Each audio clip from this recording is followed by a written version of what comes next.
Здравствуйте, в эфире информационный выпуск Амши Кшара. Сегодня в выпуске. С целью упорядочения выдачи наградных листов собрание командиров подразделений в Министерстве обороны. Пойман при даче взятки в Сухуми пройдет суд над криминальным авторитетом.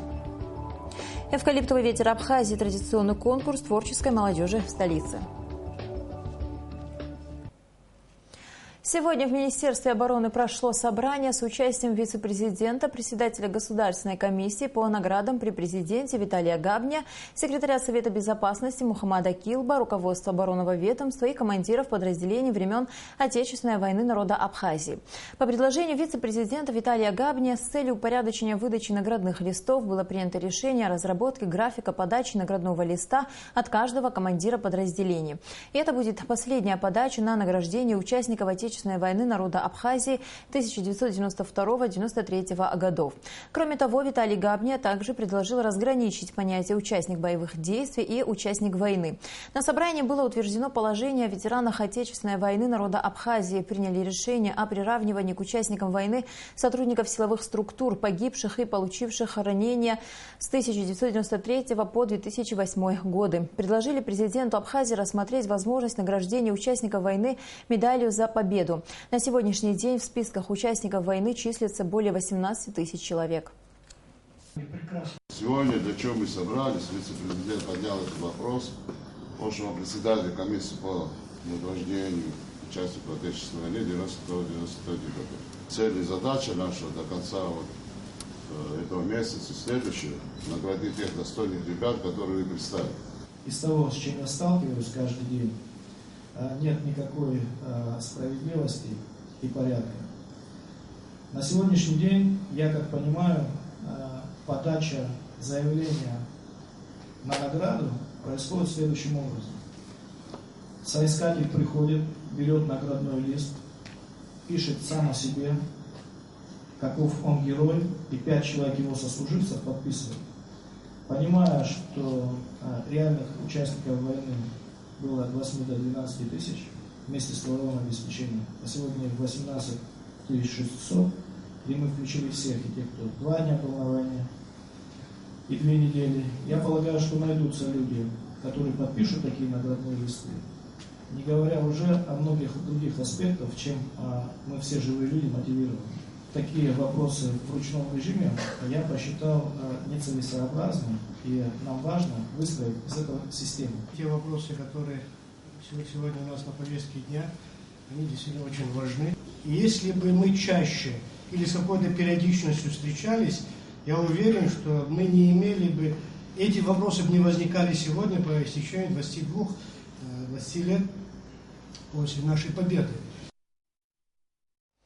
Сотрудниками по борьбе с организованной преступностью Министерства внутренних дел Абхазии была проведена спецоперация по задержанию Мурмана Лиманджава, уроженца города Гала, который причисляет себя к криминальным авторитетам.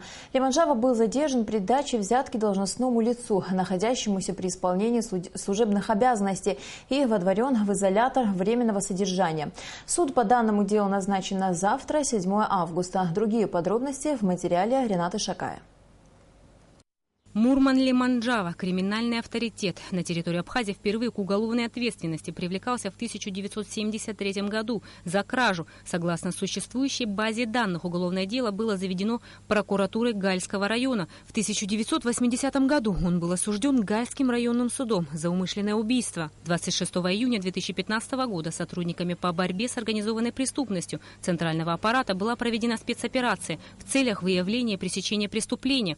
Как пояснили сотрудники следствия, Лиманджава подозревался в употреблении наркотических средств, на что последний стал предлагать сотрудникам взятку и таким образом пытался уйти от административной ответственности. В тот же день в 12 часов 20 минут в селе Шашилет Карчальского района возле автозаправочной станции, расположенной по центральной трассе Псоу-Ингур, гражданин Лиманджава сел в автомашину сотрудников, где и произошла передача денежных средств в размере 60 тысяч рублей. Вы понимаете, за что вы задержаны? За что? Задачу взятки должностному лицу. Проводился оперативный эксперимент, все это задокументировано. После передачи денежных средств в присутствии понятых Лиманджава было озвучено, что в отношении него проводился оперативный эксперимент по факту дачи взятки должностному лицу, находящемуся при исполнении служебных обязанностей. 26 июня 2015 года Следственное управление Генеральной прокуратуры Республики Абхазия по материалам, поступившим из ОБОП МВД Республики Абхазия, в отношении Лиманджава Мурмана Валиковича было возбуждено уголовное дело по факту дачи взятки последним должностному лицу. 3 июля 2015 года Лиманджава в ходе расследования было предъявлено обвинение в совершении преступления, предусмотренного частью 1 статьи 293 Уголовного кодекса Республики Абхазия. 6 июля 2015 года данное уголовное дело было направлено в суд с составлением обвинительного заключения, направлено для рассмотрения по существу. 28 июня 2015 года судом города Сухум в отношении Мурмана Лиманджава была избрана мера пресечения в виде заключения под стражу сроком на 2 месяца. 7 августа выездное заседание Ткварчальского районного суда в здании МВД в Сухуме рассмотрит уголовное дело в отношении Лиманджава. Рената Шакай, Беслан Джинджал, Акоп Кущан, Абхазское телевидение. Абхазская наука понесла тяжелую утрату. В Сухуме на 78-м году жизни скончался известный абхазский историк, заведующий кафедрой истории и теории международных отношений Абхазского государственного университета Рауль Акибеевич Хонелия. Решением Кабинета министров создана правительственная комиссия по организации похорон Рауля Хонелия. Комиссию возглавляет первый вице-премьер Шамиль Азанба. Похороны Рауля Хонелия состоятся в воскресенье. Церемония прощания пройдет в Сухуме в доме учителя. Начало траурного митинга в 14 часов. В воскресенье в горном селе Псхо состоится торжественное открытие мемориальной плиты в память о переселенцах, обосновавшихся в Карачаево-Черкесии после Кавказской войны. В торжественной церемонии открытия примет участие делегация из КЧР, в которую входят различные абазинские общественные и молодежные объединения региона. На мемориальной доске на абазинском и русском языках выгравированы дата и число выселенных семей в далеком 1864 году, а также призыв обращения к ныне живущим представителям национальности. Помнить прошлое, понимать настоящее, предвидеть будущее. Трансляцию теле- и радиопередач на территории Абхазии осуществляет Сухумский телерадиопередающий центр. Жители некоторых районов нашей страны обращаются в абхазское телевидение с жалобами о том, что в некоторых отдаленных от столицы районах сигнал либо не поступает, либо поступает плохого качества. С чем связаны эти технические неполадки, выясняли наши корреспонденты. Репортаж Налы Мукба. 300 метров над уровнем моря, здесь, в живописном уголке в предгорьях Сухума, располагается главный телерадиопередающий центр Абхазии. Вышка высотой 167 метров более 55 лет осуществляет трансляцию теле- и радиопередач по всей республике. Среди них 7 телевизионных каналов, в числе которых и абхазское телевидение. Через волокно от телевидения поступает сигнал на вышку, затем таким же способом он распределяется по районным передающим центрам. Станция все-таки работает еще при тех мощностях, можно сказать, и в довоенное время. Но сейчас у нас, конечно, изменения в передающих средствах произошло. Мы от лампового оборудования избавились. Сейчас более современные передатчики стоят. И, в общем-то, практически во все районы наш сигнал доступен. Круглосуточно на вышке дежурят 2 инженера, чтобы обеспечивать бесперебойную передачу данных. В их обязанности входит ежедневный осмотр технического состояния оборудования. Постоянный шум работающей техники – отличительная особенность помещения. Здесь, можно сказать, располагается мозговой центр Сухумской телевышки – передатчики. Иногда в процессе работы возникают некоторые неполадки. Свои коррективы в деятельность вносит и погода. Свет выключили, завелся дизель, нам надо перейти. В течение 15 секунд, 10-15 секунд, не больше. Переходим, включаем передатчики и работаем от дизеля. Вот в эту ночь молния была, аппаратура вышла из строя у нас. Кабельное волокно протянуто вдоль железнодорожной линии, оттуда идут ответвления вглубь районов. В случае его повреждения на любом участке существует второй запасной релейный кабель. В то время как специальная команда устраняет поломку на этом участке, трансляция, не прекращаясь, ведется через запасной. Недавние проверки показали, что покрытие сигнала составляет более 90% территории республики. Мы выезжали в районы, то есть определяли напряженность поля, доступность сигнала Сухумского телецентра. Буквально мы во всевозможных лощинах побывали. В общем-то, где мы не ожидали увидеть сигнал, Госвязьнадзор Абхазии, в общем, подтвердил, что мы работаем не напрасно. Проблемы с поступлением сигнала сотрудники Сухумского телерадиопередающего центра связывают с неправильным выбором наружной антенны и ее установкой. Для качественного получения сигнала от телевышки в домах необходимо установить широкополосные антенны нового типа, которые продаются в специализированных магазинах. Кроме того, антенны нужно устанавливать в свободном пространстве, направляя их в сторону передающего центра, чтобы никакие предметы не мешали приему сигнала. Граждане могут обращаться в Сухумский телецентр по телефону 771 92 23 для выяснения причин отсутствия сигнала. Нала Мукпа, Эльдар Дамиров, Абхазское телевидение. Рисунки, фотографии, скульптуры, поэзия. Эти творческие направления, в которых активно себя проявляет молодое поколение, сочетал в себе арт-фестиваль. «Эвкалиптовый ветер Абхазии» – конкурс для творческой молодежи, жаждущей проявить свой потенциал. 4-й год его организует городской комитет по вопросам молодежи и спорта администрации Сухума. Асида Малия пообщалась с участниками и победителями конкурса.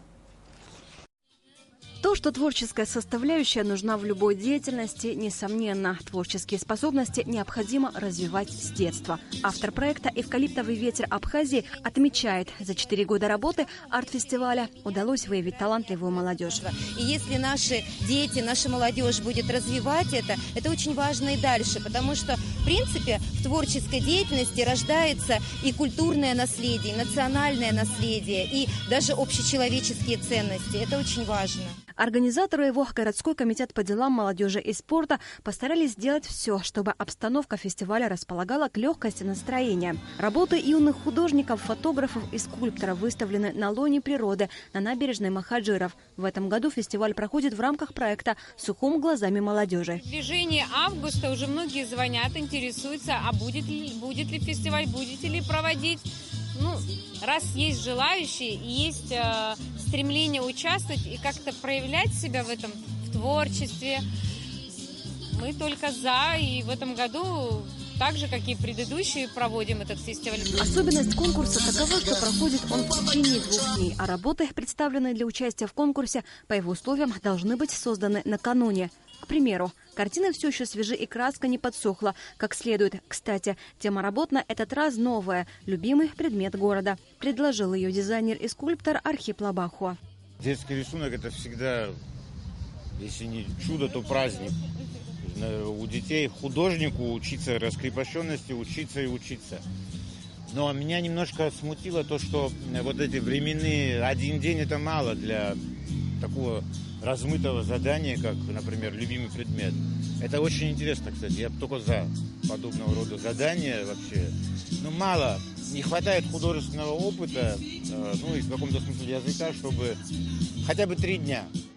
Рамзи Айба пишет и картины, и стихотворения. 18-летнему студенту Агу в удовольствие совмещать творческие направления, которые ему так легко даются. На конкурсе он представил стихотворение Абхерца. Когда пишу, я в свой мир ухожу, я отдыхаю на этом, и мне это неземное что-то. А много ты стихов написал за все это время? В своей жизни?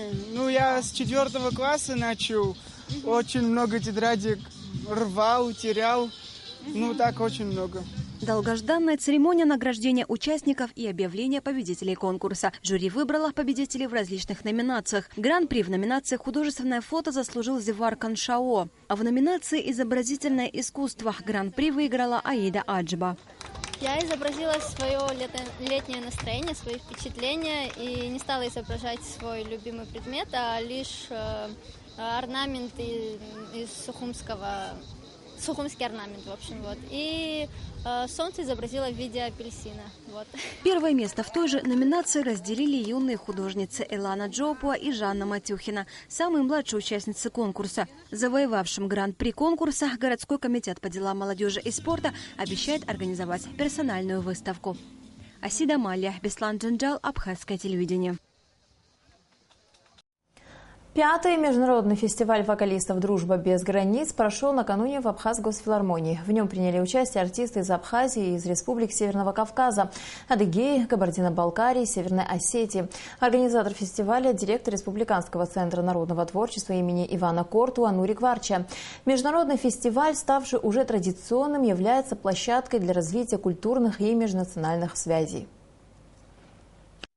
Абхазия для Адыгеи имеет многовековую дружбу с Абхазией, поэтому, конечно, яркой палитрой музыкальных событий Абхазии является этот фестиваль «Дружба без границ», который объединяет разные народы. Фестивалю хочу пожелать новых творческих имен и достижений. Министр культуры и охраны историко-культурного наследия Абхазии Эльвира Арсалия примет участие в программе «Вопрос министру» в пятницу 7 августа. В прямом эфире министр ответит на ваши вопросы, уважаемые телезрители. Вы можете отправить свой вопрос на электронную почту вопрос.ministru@gmail.com. Итак, в эту пятницу, 7 августа, гость студии министр культуры и охраны историко-культурного наследия Абхазии Эльвира Арсалия. Пишите и записывайте интересующие вас вопросы. Сейчас сообщение Нацбанка о курсах иностранных валют. Доллар США 63 рубля 86 копеек, евро 69 рублей 63 копейки.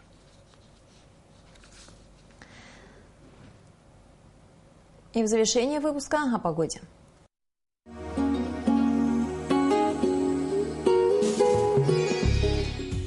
По сообщению гидрометеослужбы, завтра в Абхазии ожидается переменная облачность, местами ночью и утром небольшой дождь с грозой. Днем без осадков, температура воздуха ночью 22-24, днем 31-33 градуса, температура морской воды 28 градусов.